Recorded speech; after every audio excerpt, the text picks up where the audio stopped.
agamba juisi yandese ewange kati mundete nkukuutira bulijjo ekikulembera ziba mpisa tolingiriza amaka g'abandi. Tulabe yajjanga omukozi oba mukomba boxi nga yeddiza amaka ga bossi we Faith. Anti mwannyinaze badde njagala akulabe si mu ngeri eyo tolina okukola kwongera mwongezi kasukaali okwongereremu ddala okyuse ekinsuti okitegeera ekintu kyonna kigenderera nga bwe twakipulaninga.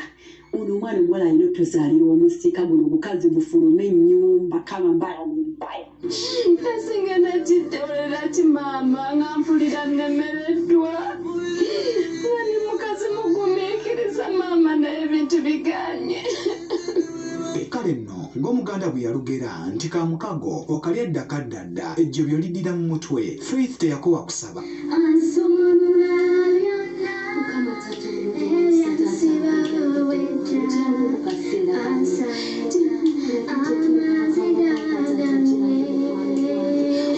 Ate yakozibwa akagiri n'agumira embeera enzibu nga nabbosi ali eri yeeyagala ne Johnson.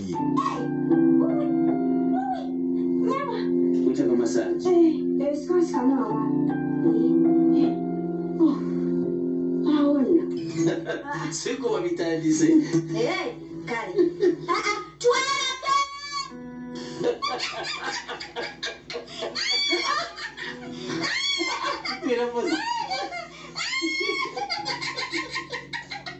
Kale naye mukama talya nguzi nga nenda bbosa eddogo lye lyafuluka. Mutuufu nakola ensobi. Eno ensobi yali y'amaanyi njajja gisobola mu bwange bwonna. Faith yali tasobola kukola kino. Ne Johnson yejjusa ensobi ze yakola. Kale nno nga twebuuza oba kinaasoboka Johnson okudda ewa Faith eyali mukyala we. Sasa waliwo nebye sikugamba naye mukazi wange ngankubidde bingi kamukene bw'ojjenga ng'egava muddamu aneemirirwana ne bafumbanga ennyama n'eŋŋuma. Kiki ky'olaba ewaka nga tolaba bino? Sigala ku Top TV 2 ez'ekiro onyumirwe ate nga bw'oyiga.